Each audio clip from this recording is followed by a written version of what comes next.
It's been said you have to learn from others' mistakes, otherwise, you don't have enough time in your life to make them yourself.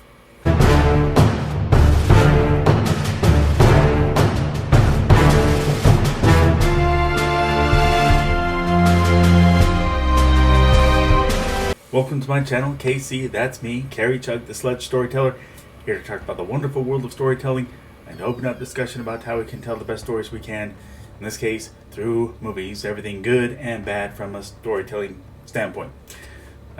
After 5 reviews of movies I love, I figured it's time to review a movie that is replete with storytelling mistakes, which is Fantastic Four, the 2015 one, or as it looks in the promotional title, Fant Four Stick. Now, it's well known just what was going on behind the scenes that botched this movie, but most notably clashes between the Josh Trank and the producers. Josh Trank, the director. But I'll leave it at that. There are so many videos that have covered this aspect of it, and you need only look it up on YouTube. But my focus is on the storytelling faux pas. So without further ado,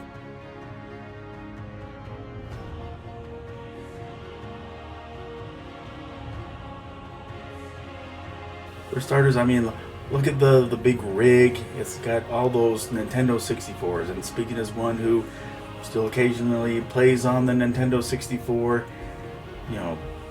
back in 2007, having that many, whether first-hand or second-hand, the money that you see that household having, it seems so improbable. Later on, Reed asks Sue if music is her thing in a world where 999,999 people out of a million, it's not if they like music, but what their preferred kind of music is.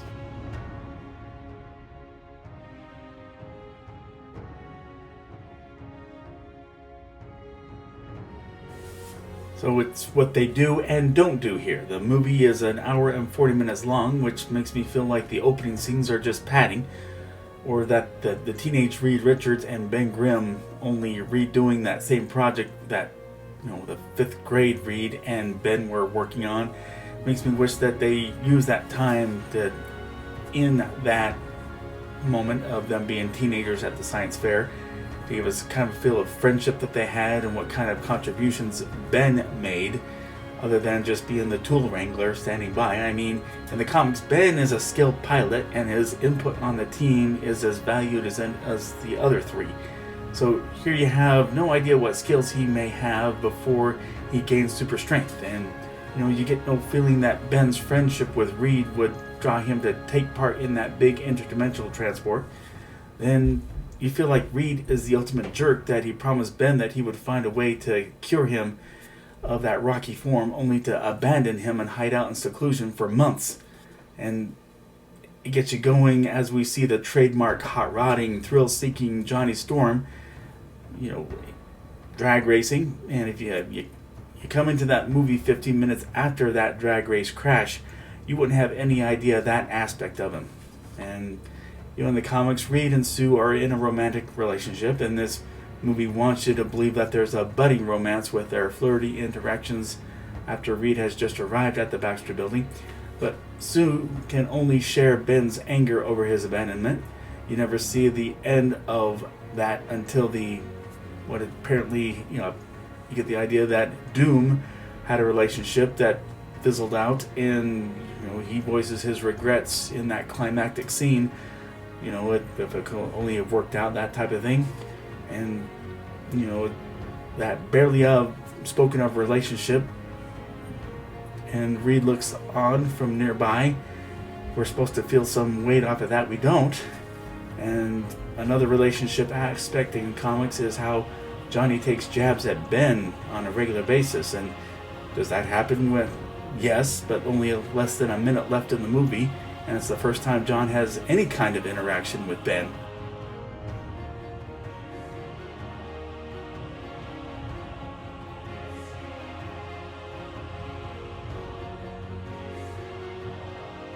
Along those same lines, Doctor Doom is arguably the most richly layered supervillain in comics, so it became one of the great mysteries of the universe as to why there's never been a true effort to get that same character depth into Doctor Doom on the big screen.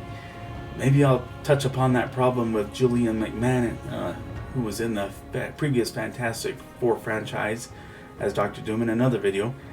But, here, Victor lives in a dirty warehouse as a cultured slob, just cliched forms of evil genius. And it does touch upon Doom's lust for power a little bit, as he does that very big no-no of putting his hand into the alien world's energy gloop.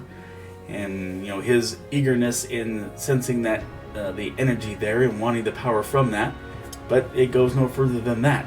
Now, this scene all stems from Doom's wanting, with Reed and Johnny having built the interdimensional vehicle to get the experience of that big journey. And that whole deal is bookended by first his voicing his belief that humans are destroying planet Earth. Then toward the end, as a full-fledged Doom, he wants to remain in that dimension while feeling that everyone from Earth is threatening it. So, what has made Doom so interesting is the desire to see the world improve the best way he knows how, which leads to his megalomania that spurs that aforementioned lust for power wherever he can find it. And, this Doom is superficial at best when it comes to that. But, the final gut punch to the fanboys and the audience is being left in complete confusion as to what Doom's powers actually are. And we get a vague idea that he gives out energy bursts, maybe some telekinesis as part of it, and it becomes more confusing when we can't figure out just what weak spot the Fantastic Four finally find to actually hit him. But yeah, that's the big climactic scene. But what's sad is that it's not until then that we get any real superhero action that even invites you to root for the heroes to win the day. Think about the well-made Superman, the movie, and Batman Begins. In those, we see the build-up at the end of the first hour point when the hero gets down to business. And here we get more glimpses of the Thing wreaking havoc over government missions, very small second-hand glimpses. And, the Human Torch, he takes out a rocket as a demonstration to be seen by federal employees from an airplane. And all other power usage is just practice. And not only is the end climactic scene confusing, it becomes uber confusing when the final blow that causes Doom to disintegrate in the big blue beam leaves us only guessing that Reed's scientific knowledge is what goes into setting it up. Now, how a ring of rubble around that big blue beam causes that big disintegration, I'm left wondering if any nuclear physicist has that kind of answer. And if I can be lucky enough to have one such watch this, please enlighten me. But that's my take on Fantastic Four, 2015, and its storytelling flaws as I see them. Thank you for watching. Agree, disagree, or something I left out, please let me know in the comment section. If you like this video, please click like. If you like this channel, please click subscribe or follow me on Instagram. As always, the link to order Sledge number 1 and 2 is below the description, where you can order it on Kindle. On Kindle is only Sledge number 1 right now, but in both cases, you have the option of paper or digital.